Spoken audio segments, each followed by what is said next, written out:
বৃষ্টি ধরলেও এখনো পাহাড়ি রাস্তায় বিপদ। ১০ নম্বর জাতীয় সড়কের পর বন্ধ ৫৫ নম্বর জাতীয় সড়ক, একাধিক জায়গায় ধস এবং এর ফলে বিপত্তি। মহানদী এলাকায় ভূমিধসের জেরে ১১০ নম্বর জাতীয় সড়কের একাংশ বসে যায়। রোহিণীর পথে বেশ কিছু জায়গায় ফাটল দেখা দিয়েছে। লাগাতার বৃষ্টির কারণে ধসে পাহাড়ের প্রতিটি রাস্তার অবস্থা একেবারে শোচনীয়। পাহাড়ের প্রত্যেকটি রাস্তায় এই মুহূর্তে সেই বিপর্যয়ের ছবি দেখা যাচ্ছে। রীতিমতো জলে ভাসছে বিভিন্ন রাস্তাগুলো। জাতীয় সড়ক ১০ নম্বর জাতীয় সড়ক, সেই সড়ক ইতিমধ্যে বন্ধ রয়েছে। পাশাপাশি ৫৫ নম্বর জাতীয় সড়কও এই মুহূর্তে জলের তলায় এবং সারাইয়ের কাজ চলছে এখনো।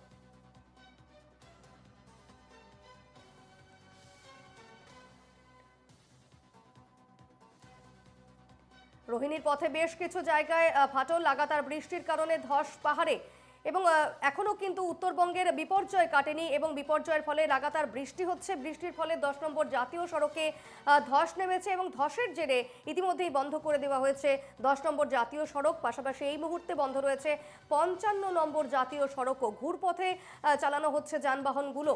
একাধিক জায়গায় ধস নেমে বিপত্তি। মহানদী এলাকায় ভূমিধসের জেরে ১১০ নম্বর জাতীয় সড়কের একাংশ বসে গিয়েছে। রোহিণীর পথে বেশ কিছু জায়গায় ফাটল দেখা দিয়েছে।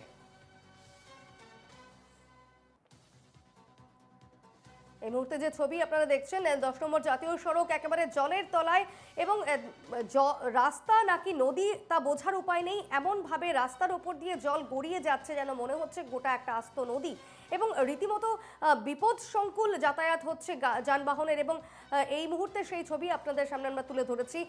বিভিন্ন সড়কে একেবারে রাস্তার উপরেই ধস নেমেছে, সেই কারণে কিন্তু একাধিক রাস্তা বন্ধ রয়েছে। রোহিণীর পথে বেশ কিছু জায়গায় ফাটল দেখা দিয়েছে।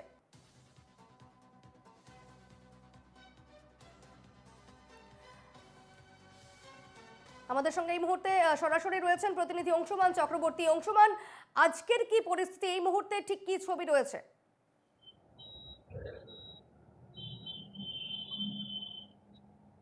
দেখো, গতকালকে দুপুরের পর থেকে বৃষ্টি না হওয়ায় পাহাড়বাসী কিন্তু মনে অনেকটাই স্বস্তি এসেছে। কারণ নতুন করে কিন্তু কোনো ধসের খবর নেই, কিন্তু ক্রমাগত বৃষ্টির জোরে গোটা পাহাড় জুড়ে যেভাবে ধস নেমেছে সেই নিয়ে কিন্তু পরিস্থিতি যথেষ্ট আশঙ্কাজনকই মনে করা হচ্ছে। কারণ ১০ নম্বর জাতীয় সড়ক তো কয়েকদিন আগের থেকে বন্ধ হয়ে গিয়েছে। এরপরে কিন্তু বন্ধ হয়ে যাওয়ার আশঙ্কা রয়েছে শিলিগুড়ি থেকে দার্জিলিংগামী ১১০ নম্বর জাতীয় সড়ক। কারণ এই জাতীয় সড়কের মধ্যে পাগলাঝোড়ার কাছে ধস নামায় কিন্তু এই রাস্তাটাও গতকালকের থেকে বন্ধ করে দেওয়া হয়েছে। এবং রোহিণী রাস্তা, অর্থাৎ দার্জিলিং যাওয়ার যে অপর যে রাস্তা রোহিণী, সেই রোহিণী রাস্তার মধ্যেও কিন্তু ছোট বড় অনেকগুলো ফাটল দেখা দিয়েছে। কিন্তু নতুন করে যে বৃষ্টিটা না হওয়ায় কিন্তু নতুন করে ধসের কোনো খবর নেই এবং পাহাড়বাসী মনে স্বস্তি চলে আসছে। এবং কালিম্পং বা সিকিমে যেসব গাড়িগুলো যাচ্ছে সেগুলো আলগাড়া বা লাভা গরুবাথান হয়ে যাচ্ছে, কিন্তু সেই রাস্তার মধ্যে একাধিক জায়গায় মাটি নেমে আসায় এবং ছোট বড় ধস নামায় সেই রাস্তাটাও কিন্তু ক্রমশ বিপজ্জনক হয়ে উঠছে। সব মিলে পরিস্থিতি কিন্তু সমস্তটাই ভয়াবহ। এবং গতকালকে বৃষ্টি না হওয়ার ফলে তিস্তা বাজারের কাছে যেই রাস্তাটা জলের মধ্যে তিস্তার জলে ডুবে থাকতো সেই রাস্তার জল কিন্তু নেমে গেছে। এবং আজকেও তিস্তার জল অনেকটাই নেমেছে, যারা নতুন করে কিন্তু তিস্তা পাড়ের যেসব বাড়িঘরগুলো রয়েছে সেখানে প্লাবিত হওয়ার কোনো সম্ভাবনা নেই। ক্রমেই কিন্তু পরিস্থিতি স্বাভাবিক হচ্ছে। তবে যদি আবার বৃষ্টি হয়, সেই বৃষ্টি হলে কিন্তু পরিস্থিতি আরো ভয়ানক হবে।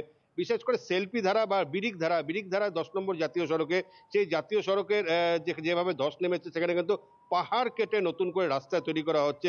যেহেতু গতকালকে রাত্রিবেলায় বৃষ্টি হয়নি, সেখানে কিন্তু পূর্ত দপ্তরের কর্মীরা কালকে সারা রাত জেগে সেই রাস্তাটা চওড়া প্রশস্ত করার কাজ শুরু করেছে।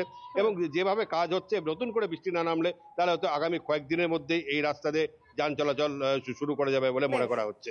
বেশ।